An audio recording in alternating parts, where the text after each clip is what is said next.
Welcome back everyone, it's time to go balls deep। आज हम वापस आ चुके हैं एक बैंगर वीडियो के साथ और वंस अगेन हम कवर कर रहे हैं डीमन स्लेयर। लेकिन आज हम कवर कर रहे हैं सारी चीजें जो कि हमें पता है the most overpowered demon slayer के बारे में, नन अदर देन योरीची सुकीकोनी।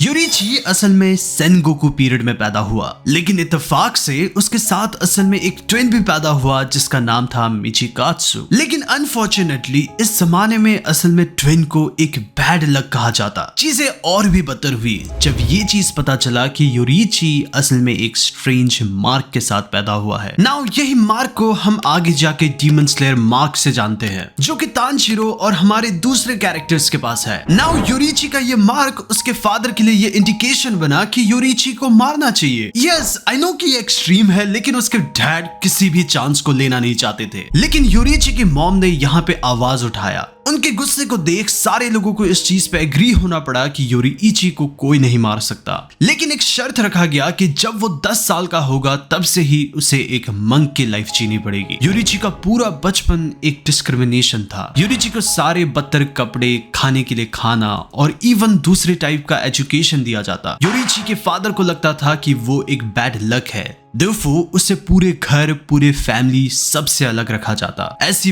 परवरिश के चलते योरीची कभी मुस्कुराता भी नहीं, कभी कुछ कहता भी नहीं। लोग तो इवन ये भी मानते कि योरीची शायद डेफ है, लेकिन किसी को ये नहीं पता था कि योरीची का ये बर्थ मार्क एक्चुअली उसके लिए एडवांटेज है। इनफैक्ट योरीची तो ब्लेस्ड था बाय हेवन। वो चूजन वन था, वो ये डेस्टिनी लेके आया था कि वही मुसान को मारेगा और इस धरती पे वापस बैलेंस लेके आएगा। आगे जाके चैप्टर 186 में उसने एडमिट किया कि वो पैदा ही इसलिए हुआ है ताकि वो मुसान को मार सके। भले ही वो काफी मुश्किल से बड़ा हुआ है, लेकिन उसका पर्पस उसे कहीं ना कहीं मुसान से लिंक करता है। उबेयाशिकी ने कुछ ये वर्ड्स कहे थे टू मुसान। मुसान असल में वो उबेयाशिकी का एंसेस्टर है जिसने उसी की फैमिली में एक कर्स पैदा किया, जस्ट क्योंकि वो इमोर्टैलिटी को पाना चाहता था और वो मरने से डरता था। ये सारी चीजें उसके उस फॉल्स बिलीफ की वजह से हुआ कि इमोर्टैलिटी हासिल करने के लिए एक डीमन बनना यही ह्यूमन असल में चाहता है। लेकिन ओबेयाशिकी का ये मानना है कि इंसानों का विचार और भावना ऐसी दो चीजें हैं जो कि जनरेशन आफ्टर जनरेशन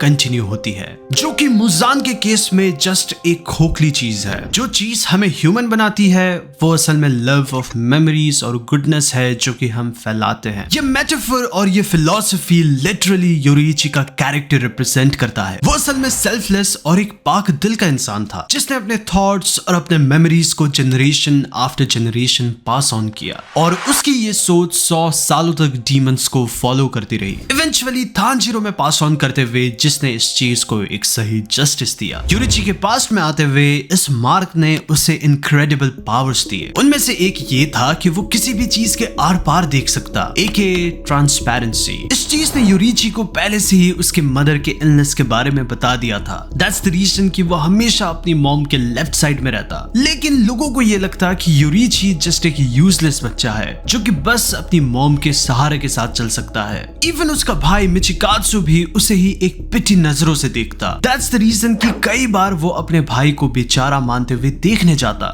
लेकिन ये तब तक ही था जब वो 7 साल का पहुंचा। वो अचानक से बोलने लगा, मुस्कुराने लगा। इस चीज ने सारे लोगों को सरप्राइज किया, इंक्लूडिंग फैमिली और इवन मिचिकात्सु।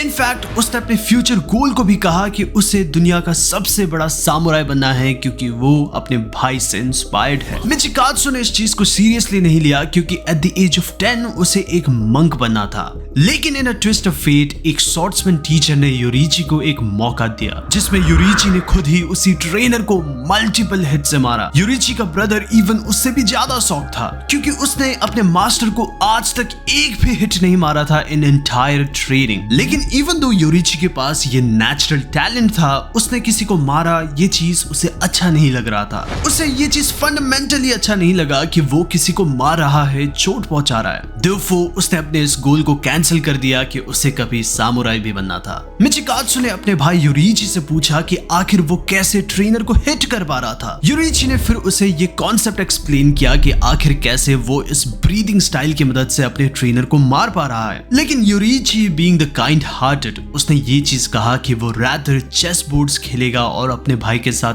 काइट उड़ाएगा rather than becoming a samurai. लेकिन ये ब्रदरहुड अब ज्यादा दिन तक टिक ना सका, एज उनकी मदर अचानक से उस लॉन्ग बीमारी के चलते बीत गई थी। उसी रात यूरिची ने इस चीज को डिसाइड किया कि वो उसी दिन टेंपल चला जाएगा। आखिरी मोमेंट्स पे उसने अपने भाई को इस चीज का थैंक्स कहा कि उसने अपना उसे एक फ्लूट दिया। कई दिनों बाद हमें दिखाया जाता है कि मिचिकात्सु अपनी मॉम का डायरी पढ़ता है। उनकी माँ ने लिखा था कि यूरिची को उसकी बीमारी के बारे में काफी पहले से पता था। इनफैक्ट वो मंदिर भी नहीं गया, वो बल्कि वहां से भाग गया ताकि मिचिकात्सु खुद सक्सेसर बन सके। लेकिन ये चीज मिचिकात्सु को जेलस बना रही थी कि आखिर कैसे उसका भाई एक टोटल जीनियस था, कैसे हमेशा यूरिची उसके दर्जे को ऊपर रखता इवन दो उसे कभी कुछ नहीं मिलता। मिचिकात्सु हमेशा से यूरिची को बेचारा समझता था। इनफैक्ट कई चीजों में वो अपने आप को अपने भाई से सुपीरियर मानता। उसे हमेशा से ये लगता था कि उसे अपने भाई का देखभाल करना है। लेकिन जब उसे ये चीज पता चला कि यूरिची उसे बहुत सारी चीजें छोड़ के भाग रहा है इंस्टेड कि वो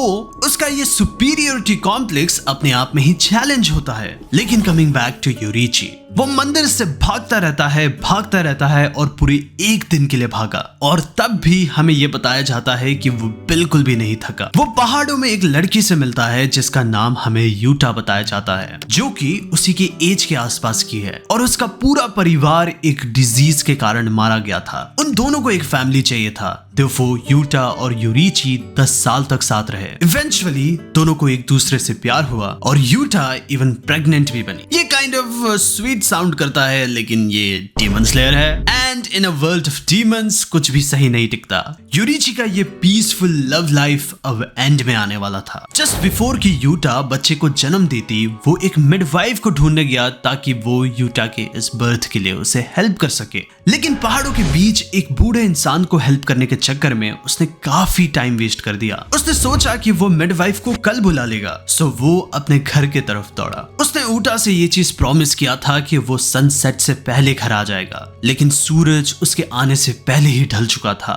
उसने अपनी आंखों के सामने ऊटा और उसके अनबॉर्न चाइल्ड को मरा हुआ पाया। यूरिची जस्ट सदमे में गिर चुका था। वो यूटा और अपने बच्चे के बॉडी को पकड़ के 10 दिन तक रोता है अंटिल एक डीमन स्लेयर उसके घर में आया और फाइनली वो अपने फैमिली को बरी करता है। उसके पास बस अब बदले की भावना थी। उसने अपने स्वॉर्ड को उठाया और वो ट्रेन होने लगा to become none other than Demon Slayer. इत्तेफाक से वो अपने ट्विन ब्रदर मिचिकात्सु से मिलता है। ये तब होता है जब मिचिकात्सु का खुद एक सामना एक डीमन से होता है। यूरिची इजीली उस डीमन को मारता है और अपने भाई से माफी मांगता है, ये कहते हुए कि उसे आने में थोड़ी सी देरी हुई जिसके चलते उसके कॉमरेड्स मारे गए। ये इंसिडेंट कहानी में एक टर्निंग पॉइंट लेती है क्योंकि इस इंसिडेंट के चलते मिचिकात्सु खुद एक डीमन स्लेयर बना था। जैसा कि हमने पहले कहा कि यूरिची हेवन से ब्लेस्ड था। वो इस दुनिया में एक बैलेंस क्रिएट करने आया था जो कि डीमंस के कारण इम्बैलेंस थी। वो अपने ट्रांसपेरेंट विजन के थ्रू किसी भी चीज के आर पार देख सकता। इनफैक्ट किसी भी जिंदा चीज के मसल, ब्लड फ्लो और जॉइंट मूवमेंट्स को देख सकता। नॉट ओनली इस चीज के कारण वो किसी के भी मूव को प्रिडिक्ट कर सकता,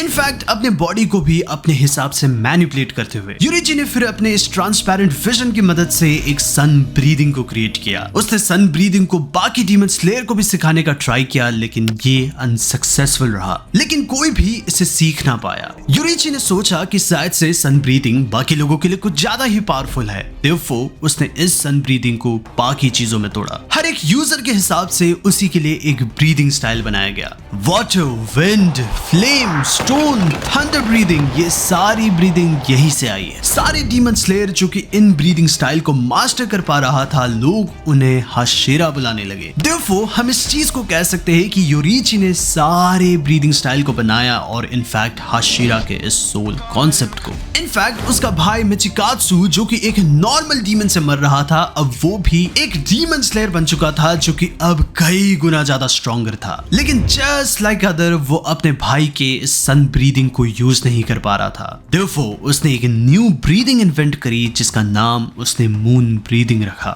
With that said, यूरिची ने जस्ट ब्रीदिंग स्टाइल से ही लोगों को ब्लेस नहीं किया। एज वो जिस मार्क के साथ पैदा हुआ था, लोगों में भी वही मार्क दिखने लगा। और जैसे ही ये मार्क बाकी डीमन स्लेयर में स्प्रेड होने लगा, ये चीज हमें बताया गया है कि ये डीमन स्लेयर कोर का एक गोल्डन जनरेशन था। लेकिन सैडली ये एरा ज्यादा दिन तक टिक नहीं सका, सिंस भले ही उनको पावर मिल रहा था लेकिन एट द कॉन्ट्ररी उनकी लाइफ स्पैन घट रही थी। डीमन स्लेयर जो कि इस मार्क को अनलॉक करता वो एट द एज ऑफ 25 ही मर जाता। लेकिन ये एक अनशेकेबल फैक्ट नहीं है क्योंकि यूरिची खुद ही 85 की उम्र तक खड़ा था। लेकिन यूरिची के भाई को ये डर था कि वो एट द एज ऑफ 25 में ही मर जाएगा। दैट्स द रीजन कि उसने खुद ये डिसाइड किया कि वो डीमन बनेगा, तो वो इमॉर्टल बनेगा। भले ही मार्क डीमन स्लेयर के लाइफ स्पैन को घटाती, लेकिन ये चीज मूजान के लिए काफी दर्दनाक थी। लेकिन मरने से पहले वो अपने भाई से मिलता है, जहाँ पे यूरिची उसके साथ आखिरी बार फाइट करता है।